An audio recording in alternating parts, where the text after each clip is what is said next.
በልጅነቴ ቤተክርስቲያን ውስጥ ነው ያደግኩትና አይ ቲንክ የሆነ ሰዓት ላይ ልደታ ማርያም ምናልባት አዲስ አበባ ልጅ ቋሉን ካታቀው ልደታ ማርያም ንግስ ይካሄዳልና ንግስ እየተካሄደ የንግስ ቀን አንድ ፕሮቴስታንት ኢየሱስ ጌታ ነው ብሎ በር ላይ ይሰብካል። ልክ ነው እያልኩ አይደለም።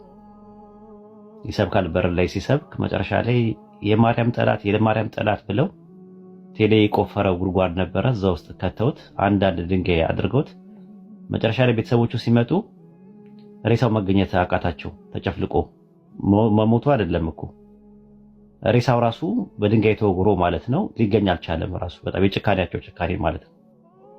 ማለት ወይ ማስተማር ነው ወይ ደግሞ የህግ አካል አምጥተው እንትን ነው እንደዛ አድርገው መግደል የለባቸው። ከዛ ደግሞ አክስቴ ጋር ጎፋ ገብርኤል አካባቢ ላይ ሲሄድ አንዱ ዲያቆን ሲር ተሰርቶበት ድግም ተደግሞበት እንቁራሪት የሚመስል ነገር ያስታውቃል። ታምናለህ? ዲያቆን ነው ግን እዛ ያሉ ደብተራዎች ናቸው እንደዛ ያደረጉበት እና በጣም ገፊ ቤት ነው። መጨረሻ አሁን ስለማቀው ገፊ ቤት ነው። በተለያየ ነገር መስተዋድድ፣ መስተጻምር፣ መስተአምር ይሄ እንትን የሚባሉ ነገሮች አሉ። ራሱ በደንብ የምታያቸው ነገር አለ። የመስበክ ቅዱሳን ምናምን የሚባሉ ነገሮች መጽሐፍቶች አሉ። ይሄ እንትን የሚሉበት ማለት ደብተራዎች የሚጠቀሙበት መጽሐፍ አለ። እንጃ ቤቱ እኔ ሰላም ያለው ቤት አይመስለኝም። አሁን ተስተካክሎ እንደሆነ አላውቅም።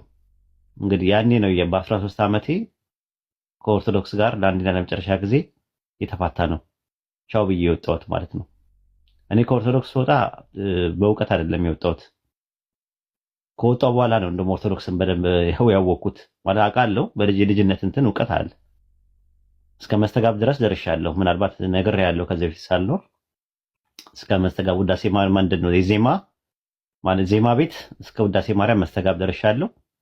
ደብረ አባይና ሰረር ኩላ አማኑኤል ቤተክርስቲያን እየሄድን ነው ያጠና ነው ማነው ዜማ የተማር ነው። ቅዳሴና ሰዓታት ንባብ ቤት በደንብ ውዳሴ ማርያምን፣ መልካ ማርያምን፣ መልካ ኢየሱስን፣ መዝሙረ ዳዊትን፣ መልእክተ ዮሐንስን ስንጨፈጨፍ ነው።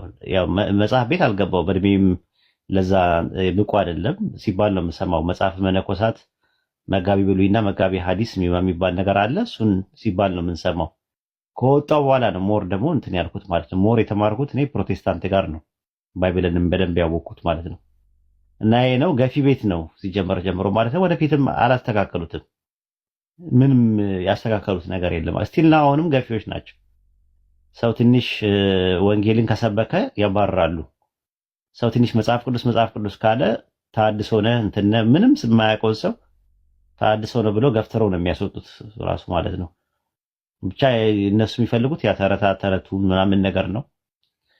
ሌሎችም ነገሮች ናቸው። ደጀ ሰላም የሚያዘወትር ሰው እቺ ጠላዋን፣ ዊስኪዋን፣ ቮድካዋን የሀብታም ተስካር ከሆነ ደግሞ ታውቀዋለህ። እነ ዊስኪ አሉ፣ አረቄ ያለ ምን አለ ሁሉ ነገር አለ። እና አንድ ጊዜ ለአንዱ ቄስ ጠላ ሰጥተውት ለመነኩሴው ደግሞ እንትን ቢራ ሰጧቸው። ከዛ ቄሱ ምን እንዳለ ታውቃለህ? አባ ጠጡ ብሎ መጥተው አስተናጋጁ ሲያስጠቅል የቤቱ ባለቤት ቄሱ ምን አሉ? የእርሶም ገብስ የኔም ገብስ ጠጡ አሉ።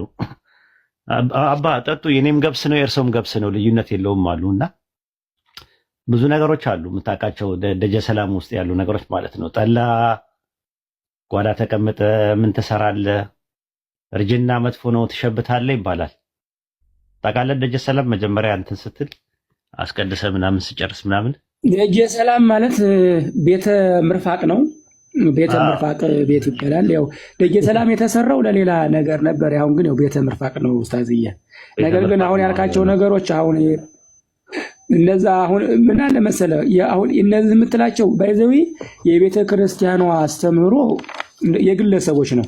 አሁን ሲኢር የሚያልከው ቤተ ክርስቲያኗ ሲኢር አታስተምርም። ለምን እኔ በቤተ ክርስቲያን ምን ያረጋል እዛ ያለፍኩ ልጅ ነኝ። ቤቱንም ሰለሞንና ነገር ግን ሰዎች በግላቸው ምን ያረጋሉ? መጽሐፎቿ ለምሳሌ ፍካሬ ከዋክብት፣ ጥበበ ሰለሞን፣ መጽሐፈ ቱላላሚ፣ መጽሐፈ ቆጵሪያኖስ የሚባሉ የእንትኖቹ መጽሐፍ ምን ያረጋሉ እዛ? እሺ ቤተክርስቲያኑ ካልሆነ ቤተክርስቲያኑ ምን ያረጋሉ? አለ ዕቃ ቤት ነው ማለት ነው። ለምን አሁን ነገር ያለው መንገድ ላይ አይደለም። ዕቃ ቤት ውስጥ ምን ያረጋል? ዕቃ ቤት ውስጥ እንዴት መሰለ ኡስታዝዬ፣ እሺ ጠቢብ ወጠቢባን ድርሳነ ሰሎሞን የሚል አለ። እነዚህ ፍካሬ ከዋክብቶች የሚባሉ አሉ። ቱላዳን የሚባል አለ። ባረቶስ የሚባል አለ። ምን ያደርጋል? ዕቃ ቤት ሰሎሞን ብትው የተወገዘ መጽሐፍ ነው። አሁን ይሄ ውጉዝ ነው። ለቤተክርስቲያን አገልግሎት በምን መልኩ አይሰጥም ነው። ቄሰ ገበዙ እንዲጠብቁ ተደርጎ ቤተክርስቲያን ውስጥ ምን ያደርጋል ነው ጥያቄ። እኔ ገበያ ላይ አሁን መንገድ ላይ የሚሸጡትን አይደለም የጠየቁት። ቤተክርስቲያን ውስጥ እያንዳንዱ ቤተክርስቲያን ሁሉም ቤተክርስቲያን ውስጥ አለ እንትን ቤት ማለት ነው። ድርሳነ ሰሎሞን ቤት ታውቃለህ? ድርሳነ ሰሎሞንም አለ። አዎ ድርሳነ እኔ የማውቀው ጊዮርጊስ አለ ጊዮርጊስ አለ፣ ልደታ አለ። እንደገና ደግሞ የአዲስ ገበያ እንትን አለ፣ ምንድነው ጥራልኝ፣ የእግዚአብሔር አብ አለ፣ ሩፋኤል አለ፣ ሩፋኤልም አለ፣ እግዚአብሔር አብም አለ። አዲስ አበባ ክፍለ ሀገር ከሌለ አላውቅም። እኔ የማውቀው እንግዲህ ይሄን ሁላ የምነግርህ የልጅነቴን ታሪክ ነው የምነግርህ።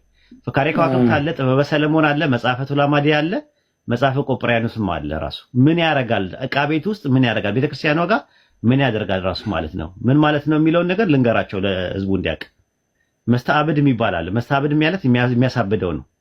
ሰዎችን ማሳበድ ሲፈልግ ለማሳበድ ስትፈልጉ መስተአብድ የሚባል አለ፣ የሚደገም አለ። ያንን ከደገማችሁበት ያ ሰው ያብዳል፣ መስተአብድ ይባላል። ሰዎችን የሚያጣላ አለ። ሰዎች የተፋቀሩ ሰዎችን ማጣላት ሰው ከፈለገ መስተጻረር የሚባል አለ፣ የሚደገም። አንድ ሰው ደግሞ እምቢ ብላው ሴትየው አልፈልግም ካለችው መስተዋድድ የሚባል አለ፣ የሚያዋድድ። የሚያጣምር አለ፣ መስተጻምር የሚባል አለ። የሚያሳውቅ አለ፣ መስታምር። ትምህርት አልገባ ያለ ሰው አበሾ ይወስድና እንትን ይላል ማለት ነው። ይሄ ሁሉ ያለው ቤተክርስቲያን ውስጥ ነው ያለው። ለምን ያደርጋል ነው የኔ ጥያቄ። ምን ያደርጋል ቤተክርስቲያን ውስጥ? እኔ ገበያ ላይ መንገድ ላይ ከቤተክርስቲያን ውጭ የሚሸጡትን አይደለም የምለው። ቤተክርስቲያን ውስጥ ምን ያደርጋል? ዕቃ ቤት ውስጥ በቀደም ራሱ ሲነገር ሰለስቱ አጋዕዝት የሚባለው ሰይፈ ስላሴ የሚባለው ቤተክርስቲያን ውስጥ ነው ያለው። መንገድ ላይ አውጥተው የሚሸጡት ቤተክርስቲያኗ ፈቅዳላቸው ነው፣ እናውቃለን። ሃይማኖት አይመሰረትበትም ካላችሁ ምን ያደርጋል ቤተክርስቲያን ውስጥ? የኛ ጥያቄያችን እሱ ነው። ምንድነው ምን ያደርጋል እዛ ውስጥ? ራሱ ሀብቱላ የሚያመጣውላ አለ፣ ባለ ሀብት የሚያደርጋል፣ ሀብታም የሚያደርጉላ አለ። መጨረሻ ላይ ያሳብዳል እንጂ ሀብታሙላ የሚያደርግ አለ። ራሱ ገበያው ራሱ እንዲዘራ የሚያደርግ አለ፣ የሚደገመው በደንብ እንትን የሚለው ማለት ነው። መጽሐፈ እሺ ጨርስ። እሺ አመሰግናለሁ። በአፍ ላይ እንዳልቆም ብዬ ነው፣ ይቅርታ አድርግልኝ ታዝዬ። እነዚህ አሁን ያልካቸው ኡስታዝ የግለሰቦች እንጂ የቤተ ክርስቲያኑ አይደለም። ምክንያቱም እኔ ነገም ከነገ ወዲያም ሄደን ማየት ስለምንችል ማለት ነው። እነዛው ያልካቸው አሉ ወይ ላልከው፣ አዎ አሉ መጽሐፎቹ። ግን በቤተ ክርስቲያን ማን ያስገባቸው? አሁን ካልካቸው አይ አልገቡም ኡስታዝ። እነዚህ እኮ እኔ እኮ አሁን ይሄ ቤተ ክርስቲያኗ ድግምት ጥንቆላ አትፈቅድም። ሰዎች በግለሰብ የሚሰሩ መዝገቤት ዕቃ ቤት ውስጥ ምን ያደርጋል? ከነዋይ ቅድሳቱ ጋር አብረው ምን ያደርጋሉ ነው የኔ ጥያቄ። እንግዲህ ኡስታዝዬ ይሄኛው የሚቀመጥ አሁን ለምሳሌ ድርሳነ ሰሎሞን የጻፈው ድርሳነ ሰሎሞን አሁን ተወግዟል በማኅበረ ቅዱሳን። በነገራችን ላይ በተለይ አሁን ላይ ጠያቂቱ ቤተክርስቲያን ተወግዟል። ድርሳነ ሰሎሞን ማን ያወገዘው? ማኅበረ ቅዱሳን እንዳገዙ ተነግሯል። ማኅበረ ቅዱሳን ሲጀመር የማውገዝ ስልጣን አላቸው እንዴ? ምን ያውቃሉ? ተወግዟል ማለት እኮ የክህነት አይደለም እኮ ይሄ፣ እንዳገዙ የተከለከለ ሲሆን ይደረጋል። ምን አገባቸው? እነሱ ማውገዝ አይችሉም። ራሱ ቤተክርስቲያኑ ያላወገዘችውን ማኅበረ ቅዱሳን ማለት ሲጀመር ማኅበረ ቅዱሳን የሚባል እኮ አይታወቅም። ራሱ ቅርብ ጊዜ የተመሰረተ ነው አሉ። ከጥንትም ጀምሮ የነበረ አይደለም። ማኅበሩ ከጥንትም ጀምሮ ነበር። ማኅበረ ቅዱሳንና ማኅበረ መብዙኃን የሚባለው አንደኛው እንደውም ታድሶ ሆኖ ነው የተባረረ።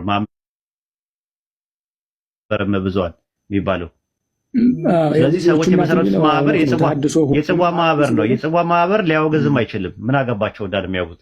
እኔ የምለው ቤተክርስቲያኒቷ ወይም ሲኖዶሱ አውግዟል። እነዚህ መጽሐፍቶች አውጡና ጣሉ ብሏል ወይ ሲኖዶሱ?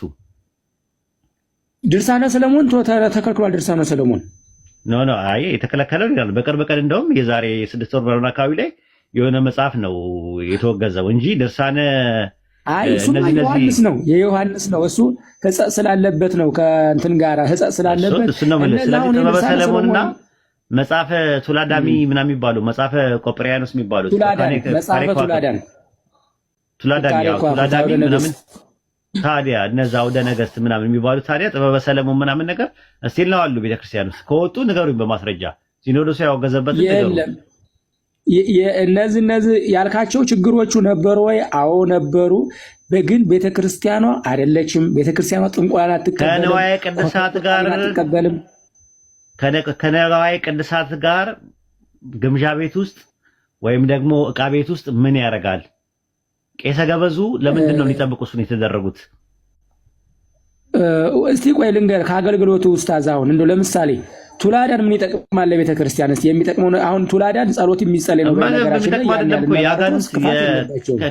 ከሸያጢን ጋር የተያያዘ እኮ ነው ነገር ነው አይደል እንዴ? ከሸያጢን ጋር የተያያዘ ነው። ህቡስም ነው መተትና ድግምት ምንድን ነው? ህቡስም ያለበት ነው። ህቡስም ያለበት ታዲያ ለምንድን ነው የሚያሳብደው የሚያጣላው የሚያፋቅረው? እሺ አንተ ታምናለህ? አልገባም ሲል ትምህርት አልገባም ሲላቸው ሰዎች ለትምህርት የሚገልጽን የሚደገመውን ታውቀዋለህ? በሚገባ ታውቀዋለህ ሳይሆን እኔ አላውቀውም፣ ግን እንደሚደረግ አውቃለሁኝ። እኔ ጠንቅቄ አውቃለሁኝ እንደሚደረግ አውቃለሁ። እኔ ትክክል ነህ፣ አልዋሽህም አንተ። ነገር ግን ከቤተ ክርስቲያኗ ፍቃድ አግኝተው ነው ታልክ፣ እንደዛ የለም። ቤተክርስቲያኗ እኮ ኦፊሻሊ እኮ ነው። እኔ ኦፊሻሊ ቤተክርስቲያኗ ይሄ መጽሐፍት የኔ መጽሐፍት ነው አለች አይደል? ምን እኔ ጥያቄ ግምዣ ቤት ውስጥ ወይም ደግሞ ዕቃ ቤት ውስጥ በቄሰ ገበዝ በሚባሉ በስነ ስርዓት በነገራችን ላይ እኔ እንትን የተማርኩት የንባብ ቤት የተማርኩት ቄሰ ገበዝ ናቸው። እኔን ሲያስተምሩኝ የነበሩት ቄሰ ገበዝ የነበሩ ሰው ናቸው ሲያስተምሩኝ የነበሩት። በዛ የተነሳ ነው እነዚህ መጽሐፍቶች እዛ ውስጥ ያሉ። ለምን ምን ያደርጋሉ? መልስ የለም። እኔ እስካሁን ድረስ መልስ አላገኘሁለትም። ቤተክርስቲያኗ ውስጥ ሁሉም ቤተክርስቲያን ውስጥ እዛ ግምጃ ቤት ውስጥ ከንዋየ ቅድሳን ጋር ከተቀመጠ ላይቀር አሁን ለምንድን ነው ቤተክርስቲያኗ በሲኖዶስ ደረጃ ያላስወጣችሁ የሚል ጥያቄ ነው ያለኝ። እንግዲህ ይሄን ይመስላል። እኔ በነገራችን ላይ ገፊ ቤት ነው። አንተ እዛ ቤት እንትን ካልክ ጥሩ ነው።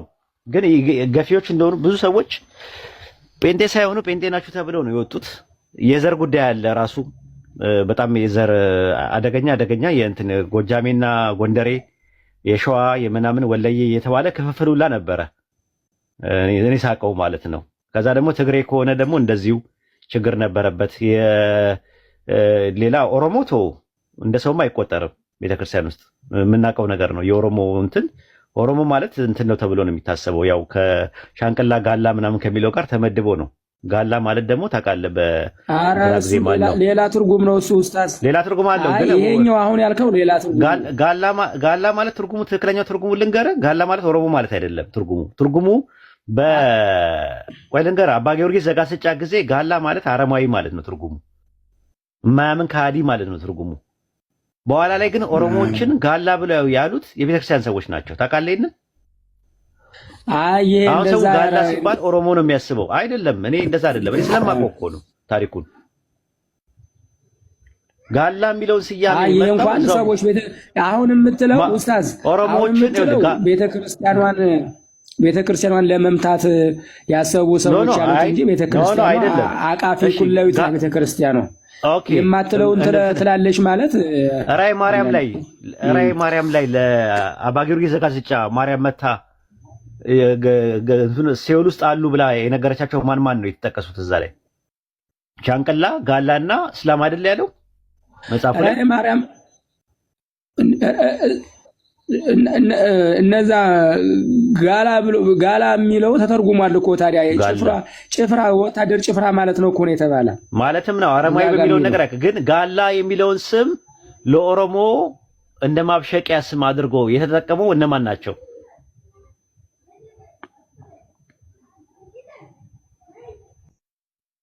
በደንብ ያው ራሱ እኔ ስለማውቀው ነው ራሱ እና እኔ አግላይ ቤት ነው ገፊ ቤት ነው ዱለኛ ቤት ነው።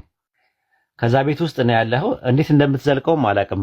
ባለፈው ራሱ ይቀጠቅጡኛል እንግዲህ እንዳልቀጠቀጥ ምናምን ስትል ነበረ። ሄዶ ተቀጠቀጡ አይደል? ሄድክ ስትሄድ እነዚህ እኮ ቲክታክ ላይ ያሉት እኮ ተራ ናቸው ኡስታዝዬ። እኔ ግን ቤተክርስቲያን እንደ ቤተክርስቲያን አንተ እንዳልካት አይደለችም። ሰዎች እንደ ግለሰብ አለ ካልከ ግን ትክክል ነህ። ግን ቤተክርስቲያኗ ነው ተመናገር ኩላዊት ናት። ግን እነዚህ የሚሮራጡት ግን ያን ያህል ቤተክርስቲያኗ እውቅና ትቻቸው። እስቲ እንመለስ ወደ እንትን በቃ